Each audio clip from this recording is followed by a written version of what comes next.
వాయువ్య పశ్చిమ మధ్య బంగాళాఖాతంలో ఏర్పడిన వాయుగుండం తీరం దాటింది. తెలుగు రాష్ట్రాల్లో భారీ వర్షాలు కురుస్తున్నాయి. కొద్ది రోజులుగా ఎడతెరిపి లేని వానలతో రెండు రాష్ట్రాల్లోని పలు వాగులు పొంగుతున్నాయి. కొన్ని ప్రాంతాల్లో రవాణా వ్యవస్థ పైన ప్రభావం చూపుతున్నాయి.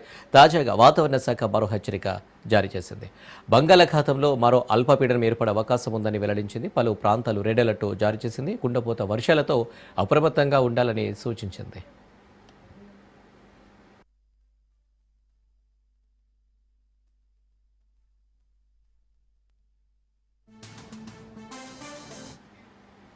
వాయుగుండం ప్రభావంతో భారీ వర్షాలు కురుస్తున్నాయి. రానున్న 2 రోజులు కుండపోత వర్షాలపైన వాతావరణ శాఖ బిగ్ అలర్ట్ జారీ చేసింది. రాబోయే 24 గంటల్లో ఉరుములు, మెరుపులతో గంటకు 40 నుండి 50 కిలోమీటర్ల వేగంతో ఎదురుగాలులతో కూడిన భారీ నుంచి అతి భారీ వర్షాలు కురిసే అవకాశం ఉన్నట్లు హెచ్చరించింది. తెలంగాణలోని పలు జిల్లాలకు రెడ్ అలర్ట్ జారీ చేసింది. ముఖ్యంగా జయశంకర్, భూపాలపల్లి, ములుగు, భద్రాద్రి కొత్తగూడెం, మహబూబాబాద్ జిల్లాలో అత్యంత భారీ వర్షాలు కురిసే అవకాశం ఉండడంతో ఆయా జిల్లాలకు రెడ్ అలర్ట్ జారీ చేసినట్టు వెల్లడించింది. 19 జిల్లాలకు ఆరెంజ్, మరో 10 జిల్లాలకు ఎల్లో అలర్ట్ జారీ చేసినట్టు తెలిపింది.